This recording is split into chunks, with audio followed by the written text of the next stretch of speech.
It all started with something as harmless as a mailbox. A simple black steel mailbox, freshly painted and neatly mounted on a sturdy wooden post. It stood straight, clean, and perfectly within the property line. To any normal person, it was nothing more than a place to collect letters and bills. But to one neighbor, the kind everyone quietly avoids, it was an act of defiance. Karen, the self-appointed enforcer of Maple Ridge HOA, had a habit of finding problems where none existed. She patrolled the street daily, clipboard in hand, snapping photos of lawns, driveways, and paint colors. Her obsession with neighborhood perfection wasn't about pride, it was about control. When she noticed a new mailbox, her expression twisted with disapproval. It wasn't the standard model approved by the HOA years ago, the one everyone on the street still used. No. This one had a decorative planter attached at the base, a small box of cheerful marigolds that brightened the curbside. To Karen, it was chaos. A week later, Michael, the homeowner, received his first HOA violation notice. The letter stated that his mailbox did not conform to community standards and demanded immediate removal. Confused, he double-checked the regulations. Nothing in the rulebook forbade a planter or the model he'd chosen. He dismissed it as a misunderstanding, but soon, the letters kept coming one after another. Each written complaint claimed new, petty reasons for non-compliance. The flag was too shiny, the flowers were distracting, the post was an inch too tall.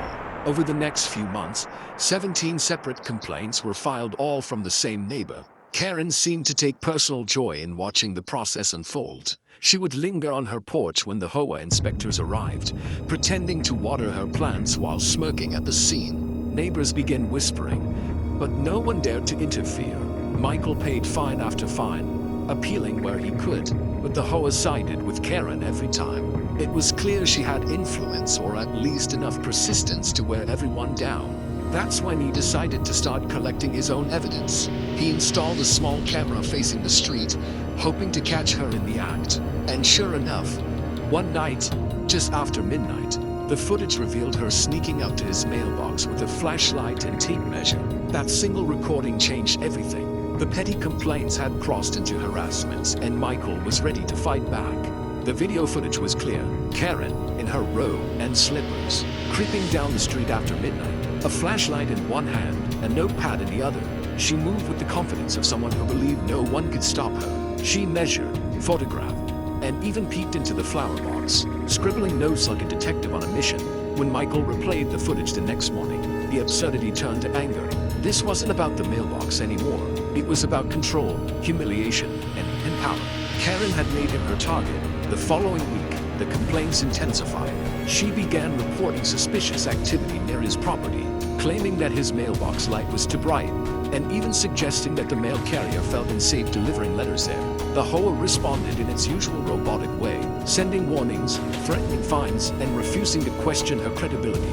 But Michael has something the HOA didn't expect: proof. He compiled every letter, every timestamp, and every photo from his security camera. He even noted the times Karen stood outside pretending to inspect her roses while secretly filming his house. Neighbors started to notice, too. They whispered about how far Karen was taking things. A few even approached Michael quietly, admitting that she had filed similar complaints against him in the past. Chip paint, decorative lights, even a garden gnome. It seemed no one was safe from her obsession. By the time complaint number 17 arrived, Michael had reached his breaking point. The HOA fined him again, this time threatening to put a lien on his property if he didn't replace the mailbox entirely. But instead of giving in, he decided to take a different road, one Karen never saw coming. He filed a formal harassment complaint with the whole board and sent in the footage.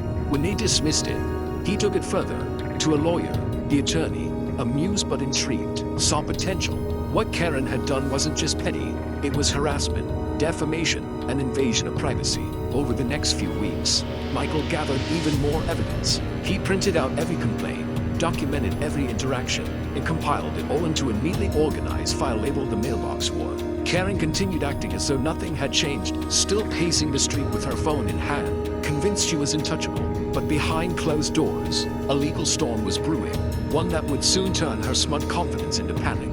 The morning the lawsuit was served, Maple Ridge fell silent. For once, Karen wasn't the one delivering complaints. She was the one receiving one.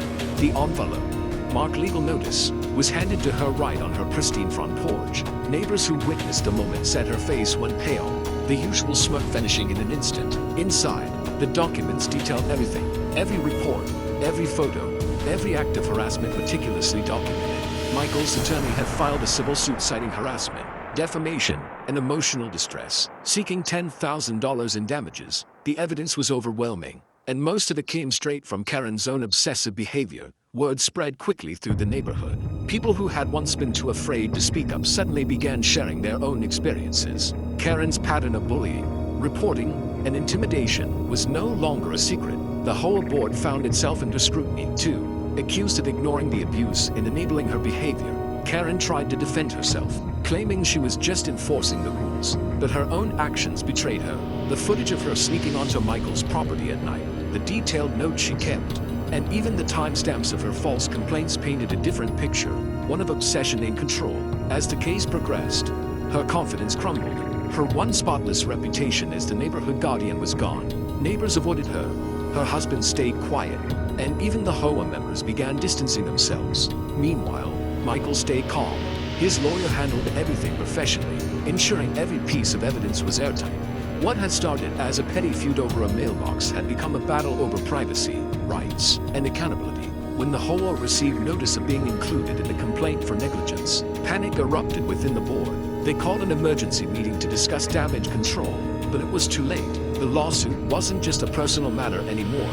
It was public record. Local news picked up the story. Man sues HOA and neighbor over harassment, all because of a mailbox. Cameras showed up, and soon, Maple Ridge became the talk of the county.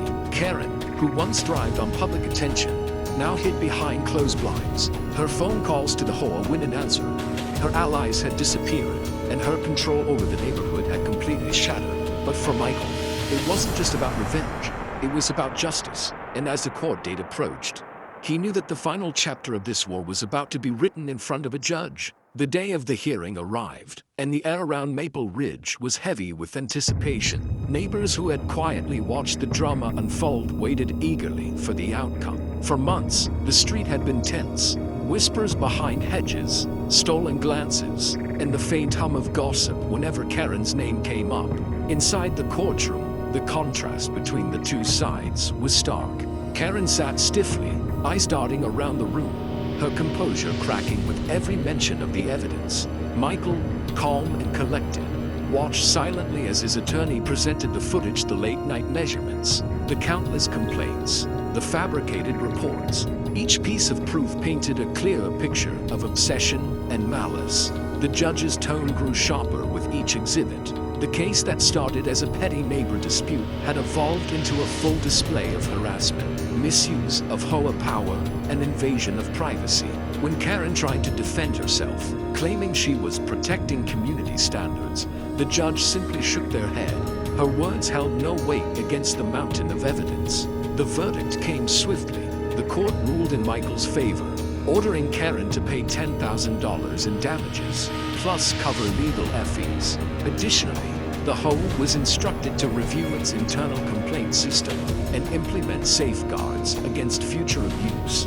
It wasn't just a win, it was a message. When the news reached the neighborhood, relief swept through Maple Ridge like a cleansing breeze. Neighbors began to open up, thanking Michael quietly for standing up when everyone else was too afraid.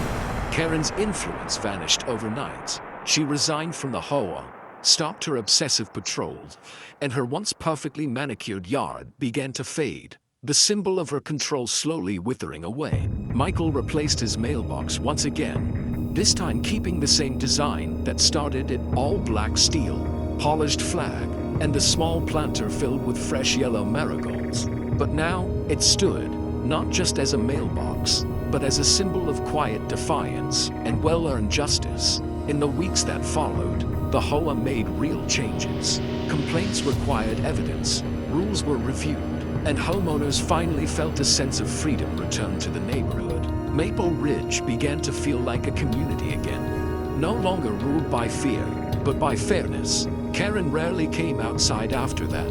Her blinds stayed closed, and her driveway remained empty. The neighborhood had moved on without her, And the mailbox that started it all, it still stood proudly untouched, unbothered, and finally, free from the wrath of a Karen.